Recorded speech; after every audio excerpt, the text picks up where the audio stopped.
Are you looking to sell a home? Great, here's a list of great realtors that can help you out. But wait, what if you don't want to hire a realtor? This is probably one of the trickiest questions I've come across during my years of working in real estate. I mean, we're all too familiar with the traditional way of doing things, hire a realtor. But are there any alternatives? So I'm David, a local real estate specialist with the #1 team in Sonoma County. Today, I want to tell you all about the process of selling a home without using a realtor. What are the risks? What are the benefits? How much money are you actually saving? So just keep on watching and you'll find out. There are several different ways you can go about selling a home by yourself, and they all depend on many different factors. How much time you've got, what access have you got to the different services you actually need for selling a home, understanding the laws that impact your area, and the list goes on. So today we're going to focus on what's known as for sale by owner, or FSBO. So going FSBO may sound intimidating because there are a lot of decisions to make which can be intimidating if you've not sold real estate before. But I think we can narrow it down to an outline of several steps that most people will be able to follow. So let's first talk about preparing the house for sale. I mean, the first thing to focus on is doing the necessary repairs. There'll always be some things that will be obvious, and often things that you've been meaning to do for years but have just never got round to, like replacing some boards on a deck or repainting one of the rooms that you never got around to repainting. However, the most important things to repair will often be things you don't even realise are broken. I mean, the best way to determine some of these less obvious things is going to be to do a seller's home inspection and a pest inspection. It's worth doing these inspections so that you've got the opportunity to repair anything that's highlighted in these reports as needing to be repaired. I mean, it might be some GFCI sockets that are not working, or some sills around the windows that need repairing or replacing. I mean, these things are easy to fix, and it just removes items that will only show up when a buyer does their own inspection. The key is finding an inspector that's thorough but not too thorough. I mean, let me let you into a little secret. We all have our favourite inspectors depending on whether we're working with a buyer or we're working with a seller, because they're two very different objectives. For example, if you're on a septic system or on a well, there'll often be small things that turn up on a septic inspection or a well inspection that can actually be repaired at minimal cost, but it just helps present a flawless property to a potential buyer. I mean, assuming you've lived in the home for a while, you'll likely have a good handyman or well guy who can come and fix a few things. Whatever you do, make sure you don't just get the pest inspection company to complete the wood repairs, because they'll charge you an arm and leg, and it's often double what you could get the work done for by a regular handyman. The next thing to focus on is making the home presentation ready. If you live in a home and have always lived in the home,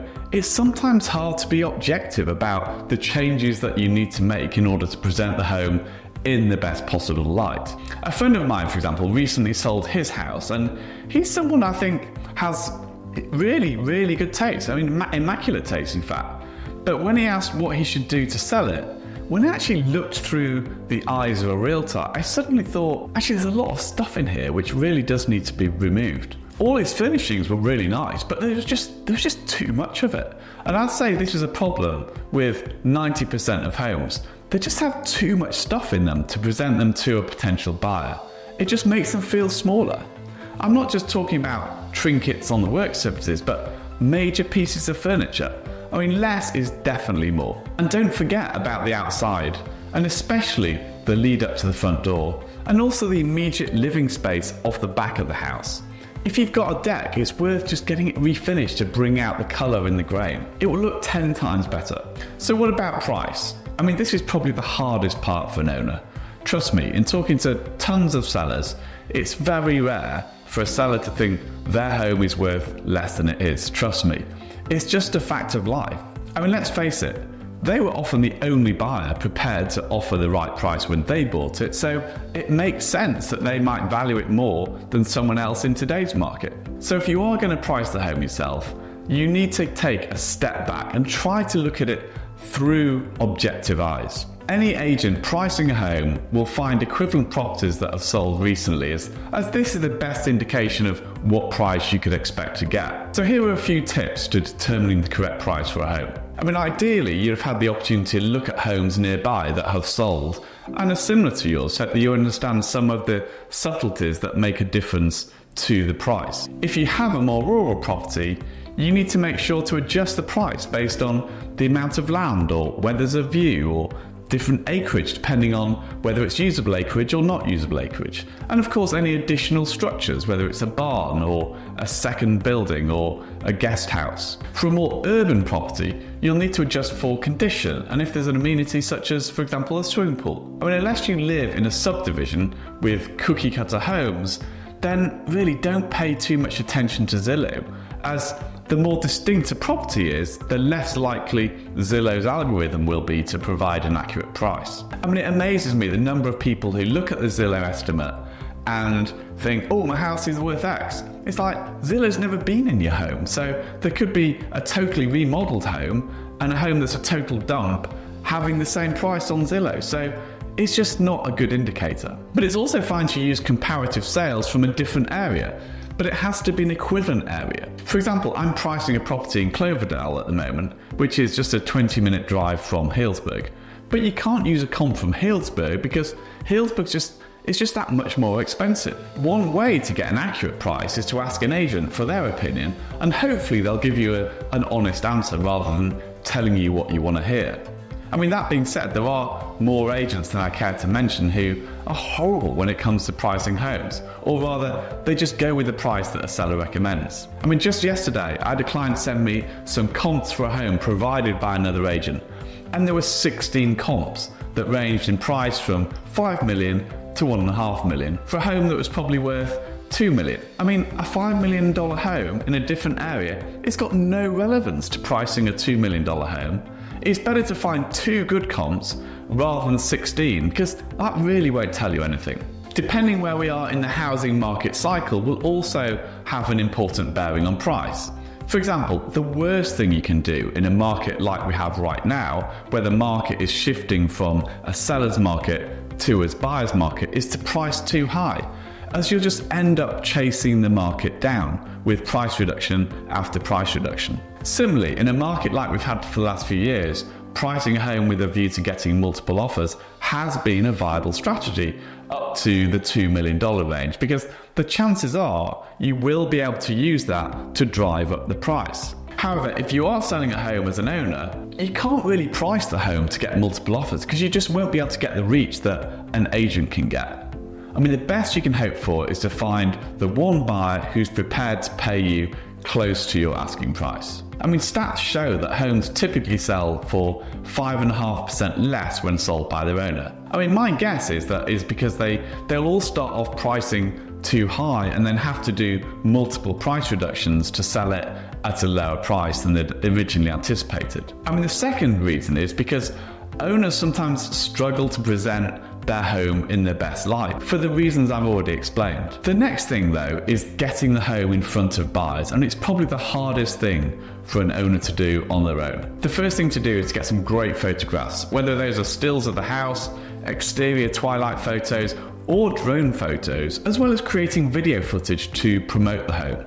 I mean, given most buyers will find the home online, I would always recommend doing a full 3D tour and floor plan to give the buyer the best possible view of the home prior to coming to look at it in person. But once you have all your digital assets, you need to get them in front of people. And this is where an agent has a massive advantage over an owner, because an owner hasn't got access to the MLS or the multiple listing service, which is a platform that only agents have got access to. And really it's the real-time directory of all the homes that are currently on the market, as well as listing all sales of real estate which have happened over the last however many years. And this is where agents can pull information about past sales as part of the pricing of the home. So as well as being an online directory of all the homes for sale, if an agent posts a home for sale on the MLS, it's automatically syndicated across over 30, 40, 50 websites, meaning that it'll automatically appear on sites like Trulia, Zillow, Redfin, Realtor.com, and tens of others. This is what gives agents a huge advantage. It is possible for an owner to post their property for a sale on platforms such as Zillow or Trulia, but you're unlikely to be able to get the same number of eyeballs on the property. This is also how agents publicize their open houses across all the different property websites, again with the goal of driving traffic. But there is more to marketing a property than just putting it on the MLS. Because I've got a background in digital marketing, we invest heavily in marketing our listings online by running ads across the 4 key platforms. So that's Facebook, Instagram, YouTube, and Google.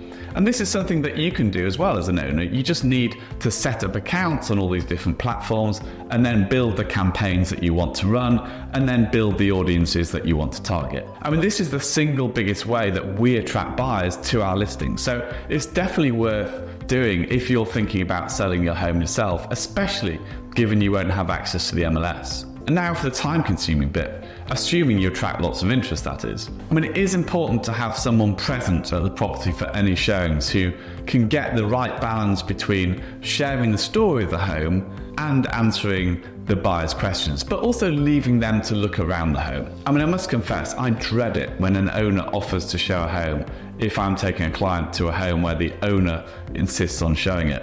Fortunately, it doesn't happen very often, as most agents know better, but sellers tend to go into way too much detail, but then are often happy to be left to take a look on their own. If you work with a realtor, they'll handle all the shows, which is why it often pays to work with an agent who is part of a team, so they can always be available to show the home, which definitely helps, especially for more complex rural properties. Hopefully you've shown it to lots of people now and you've received an offer or two from potential buyers, so it's now time to negotiate the terms and the price. If you are selling the home yourself, this is likely where you'll need the help of a lawyer. While they don't necessarily know the nuances of purchase contracts, they will be able to understand the different terms. And this is where realtors have a real advantage, because we know the details of the 20+ terms that are negotiable as part of a purchase agreement. But more importantly, especially for realtors who do quite a lot of business, they'll likely have seen and used every negotiating trick in the book to a seller's advantage. Let's face it, good realtors are negotiators at heart. They're skilled in getting the best offer possible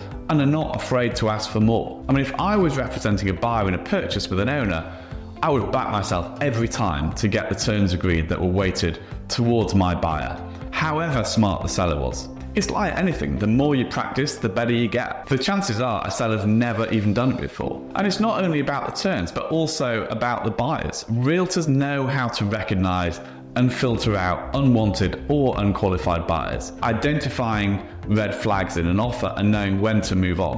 While independent sellers might waste their time with them, it's a hard thing to call, but it's one that you learn with experience. Even once an offer's been accepted, there's still more work to do. The buyers will likely get their own inspections done, so you'll have to navigate any requests or credits or price reductions that come from the buyer's inspections. But you'll also have to hope that the home appraises at the offered value. One area where skilled listing agents come into their own is making sure the home appraises, because if it doesn't, your buyer will likely come asking for a price reduction. A good listing agent will work closely with the appraiser to highlight good comps that can help substantiate the offer price to the buyer, thereby helping them get the full loan amount. And the final piece of the puzzle is working with a title company to facilitate the closing process and transfer of ownership. Whenever a contract's agreed, you'll need to open escrow, which is something a title company will do. They're the intermediary between the seller and the buyer, and they are agnostic in that they are a genuine neutral party. The title company are the ones who will hold the deposit on behalf of the buyer and the one who will facilitate the transfer of funds from the lender as part of the purchase process. Any realtor will have their preferred escrow officer who we trust to help us navigate tricky situations to our benefit. Most of the time, the job of an escrow officer is relatively straightforward, but every now and again, they're worth their weight in gold to save a deal. If you are selling a house yourself, it definitely helps to have a relationship with a good title officer. So that's a basic overview of what you'd have to do if you're going to sell your house as an owner. But like I said, it all depends on a lot of factors that can change based on your availability, your willingness to involve agents in some parts of the process, or even your specific local knowledge of the laws. I think it's clear that selling a property on your own can be incredibly time consuming and have many drawbacks to it. So why do some sellers decide to go this route? Well, before we answer this question, make sure you hit the subscribe button so you don't miss out on any real estate related videos if you want to keep on educating yourself. I think the main reason would certainly be the prospect of saving money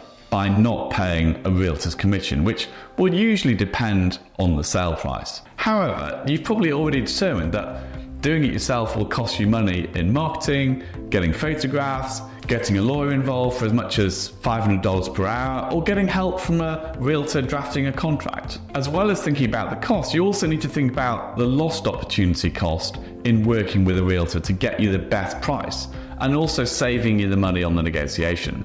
The reality though is that around 50% of for sale by owner sellers actually know their buyer before getting started with the process, which means that many of the potential drawbacks seem to disappear as soon as a known and trusted buyer enters the equation. I don't think working without a realtor would benefit anyone who's going in completely blind with no leads, no trust, very limited exposure. But how about all of those sellers who do know their buyers? Are they really making the right choice by not hiring an agent? That's entirely up to them. But even though these buyers might be known and trusted, legal liabilities are still very much a concern. Knowing someone doesn't make you immune to being held accountable if there are issues, and most importantly, it doesn't make you immune to a lawsuit.